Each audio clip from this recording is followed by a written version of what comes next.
Num dia, você vive no país mais perigoso das Américas. No outro, ele é o mais seguro do continente. Essa é a realidade de quem vive em El Salvador, após seu presidente adotar uma rígida e controversa política anticrime. Mas como El Salvador conseguiu essa façanha? Seu presidente é mesmo um ditador ou seria o herói do país? Nayib Bukele é o nome do presidente de El Salvador, ídolo de uma nação inteira, mas considerado ditador por seus opositores e pela imprensa internacional.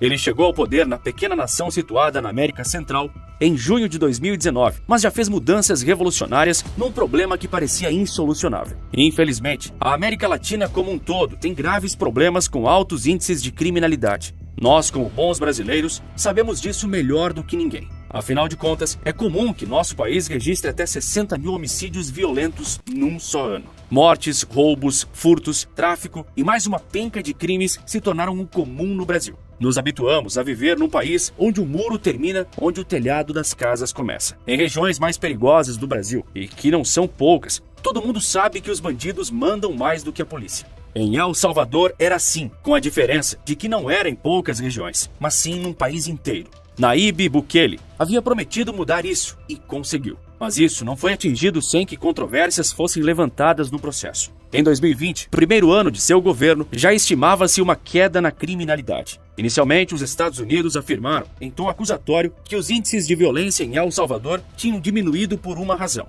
O governo salvadorenho teria feito um acordo com as gangues que dominavam o país para que elas diminuíssem o nível de violência nas ruas em troca de favores, como incentivos financeiros, fornecimento de celulares a líderes de gangue, presos e até garotas de programa aos criminosos. Sim, no maior estilo acordo com o diabo. Em 2021, foram registrados 1.147 homicídios no pequeno país centro-americano, enquanto em 2017 esse número foi de quase 4 mil. Porém, não dava para prosseguir num acordo com o diabo por tempo suficiente, sem que sua alma fosse perdida no processo. Então, um final de semana mudou tudo nessa história, quando as gangues cometeram uma série de crimes, e o suposto pacto foi absolutamente rompido e de uma vez por todas. Foi aí que o governo salvadorenho partiu para a ofensiva, onde nem aqueles que haviam feito acordo foram poupados. A partir dali, Nayib Bukele se tornaria não só um presidente popular, mas um ídolo para muitos.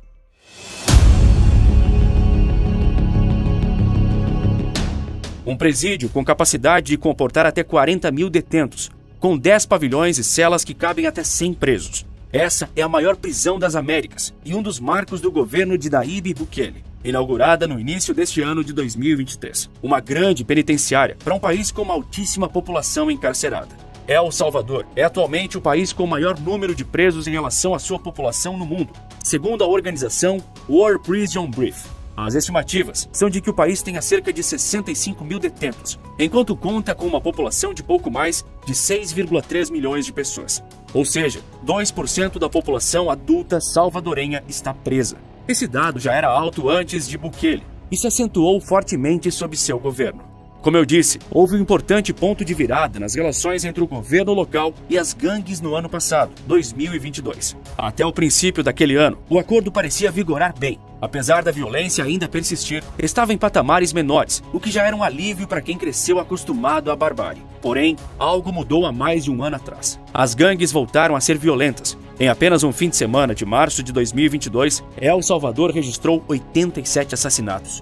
A imprensa local afirmou que aquela escalada da violência no país era de responsabilidade do próprio governo, por ele ter rompido o pacto que mantinha com as maiores gangues. É isso que você ouviu. Segundo alguns jornalistas salvadorenhos, a culpa era do governo e não de quem cometeu os crimes. Essa leva de vítimas era composta puramente por civis, que não tinham envolvimento algum com as gangues. Eram trabalhadores e cidadãos comuns vivendo o seu cotidiano. Depois disso, a resposta veio a cavalo e 2.000 pessoas foram presas em menos de uma semana, e dezenas de milhares de outras nos meses seguintes. Dali em diante, a tolerância com o crime se tornou zero, com prisões em massa, patrulhamento constante das ruas e a combinação de uso do exército e da força policial nas cidades para combater a violência. Além disso, o parlamento salvadorenho concedeu amplos poderes ao presidente Bukele ao decretar estado de exceção. Era para durar um mês esse regime onde a liberdade de expressão, associação e circulação é restringida e o sigilo das telecomunicações podem ser quebrados quando bem o governo entender. Também foi estabelecido que os presos não têm direito a um advogado, o que ajuda a explicar a alta taxa de detenções. Mas o fator determinante desse regime é a permissão de que prisões sejam efetuadas sem que o mandado judicial tenha sido emitido. Bukele afirmou que isso é necessário para combater as gangues que, ao longo das últimas décadas, passaram a controlar quase a totalidade do território de El Salvador. De março de 2022 até hoje, mais de 65 mil pessoas foram presas, em sua esmagadora maioria acusadas de pertencer às gangues ou de colaborar com elas. Num período de 10 meses, 1 em cada 100 salvadorenhos foram presos. O regime de exceção deveria ter uma duração provisória de 1 mês, mas vem sendo renovado constantemente desde então. Bukele não toma essa decisão de forma unilateral, pois quem aprova a extensão é o Congresso de El Salvador. Em 2021, ano das eleições legislativas, e após 2 anos de um governo aprovado pela população, Bukele viu o Congresso do país ser inundado por deputados aliados. Afinal, a população gostava de Bukele, então votou nos deputados que ele apoiava. Assim, hoje ele consegue governar com ampla maioria no legislativo. Segundo pesquisa da SIG Gallup, 90% dos salvadorenhos avaliam a gestão Bukele como boa ou muito boa. Outras pesquisas indicam que sua aprovação pode chegar aos 96%. A insegurança, que há 1 ano era tida como o principal problema do país pela população, agora é considerada um problema por apenas 4% dos cidadãos entrevistados. Mas por que Bukele é considerado um ditador, mesmo sendo tão popular? Um tratamento hostil é o que recebe os presos durante a operação contra as gangues, iniciada há mais de 1 ano pelo presidente Bukele, especialmente no superpresídio com capacidade para 40 mil detentos. Isso é o que afirma a Cristosal, a principal organização de defesa dos direitos humanos do país centro-americano. Eles argumentam que torturas, espancamentos e até eletrocutamentos são corriqueiras no sistema prisional de El Salvador. Os críticos da política anticriminalidade de Bukele também afirmam que centenas de pessoas já perderam a vida nas penitenciárias locais. Em entrevista exclusiva concedida à BBC, o vice-presidente de El Salvador, Félix Ulloa, reconheceu que é possível que algum erro tenha sido cometido e que pessoas possam ter sido presas sem ter ligação com as gangues, mas que uma operação antiterrorismo desse tamanho pode ter consequências indesejadas. Apesar das críticas, a população anda sem medo nas ruas hoje. El Salvador era um país extremamente dividido até 2019, com alternância entre 2 partidos tradicionais desde 1993, até que surgiu Nayib Bukele, eleito aos 37 anos. Ele já havia sido prefeito da capital do país, San Salvador, antes disso, em 2015, e lá começou a escrever sua popularidade. Logo de cara, ele renunciou ao seu salário como prefeito da capital. Com 3 meses de governo municipal, ele já havia entregue 200 obras públicas e revitalizado os centros históricos da capital do país, tudo como parte de um projeto de realizar 1000 obras em 4 anos. Como forma de tornar a implantação do programa transparente, Bukele criou um site para detalhar o passo a passo de todas as obras. Nele, estavam incluídas as imagens de cada projeto, a comunidade beneficiada, o valor investido, a fonte de financiamento, o número de beneficiários, os empregos diretos e indiretos criados e o período de execução. Como presidente, Bukele tem um forte apelo popular, conquistado desde a época das eleições em 2019, quando ele usou a internet como grande trunfo para se posicionar como um candidato de respeito. Nas redes sociais, ele é um fenômeno absoluto. Presidente de um país com pouco mais de 6 milhões de habitantes, Bukele tem 5,1 milhões de seguidores no Instagram. Em breve, ele será mais popular do que o próprio país.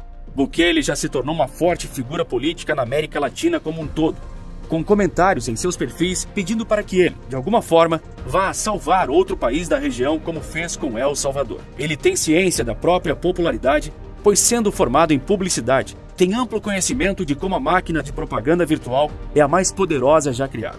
Em seu perfil no Twitter, ele ironiza aqueles que o criticam ao se intitular o ditador mais legal do mundo. Nas redes sociais, os órgãos de seu governo também são fortes. Por exemplo, o Ministério da Segurança contabiliza absolutamente todos os dias quantos homicídios ocorreram no país. Como você já deve imaginar, são vários os dias em que nenhuma morte violenta é registrada.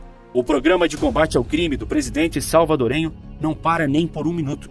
Nos últimos dias, ele anunciou que cercaria o estado inteiro do país com 8.000 soldados, incluindo policiais e membros do Exército Nacional, para evitar a saída de criminosos e cortar as rotas de abastecimento de terroristas.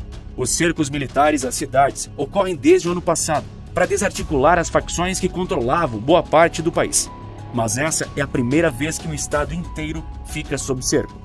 Numa última cartada para chamar Bukele de ditador, seus opositores agora argumentam que isso ficou claro, porque ele concorrerá à reeleição nas eleições de 2024, o que era proibido pela Constituição local. Porém, agora é permitido por determinação da Suprema Corte do país. As gangues praticamente deixaram de existir em El Salvador. As pessoas andam tranquilamente nas ruas. Tudo isso teve um custo, mas os salvadorenhos parecem mais do que dispostos a pagar. Você aceitaria pagar esse preço aqui no Brasil para deixarmos de ter 50 mil mortes por ano? E a última pergunta: você acha que Nayib Bukele é um ditador? O povo de El Salvador tem a resposta na ponta da língua para essa pergunta. E Bukele deve sorrir de orelha a orelha com ela. Renda sem chefe. Sim, eu criei um método que te permite construir uma renda segura sem chefe. Se isso te interessa, clica no link aqui abaixo ou aponta a sua câmera para o QR Code que está aparecendo agora aqui na sua tela. É uma opção para quem me assiste pela televisão. Te vejo do outro lado em alguns segundos. A decadência de Nova York, como a grande cidade dos Estados Unidos, se tornou um amontoado de lixo e ratos. É o que eu te mostro nesse vídeo que está aparecendo na sua tela. Por esse vídeo é isso. Um forte abraço e bons negócios.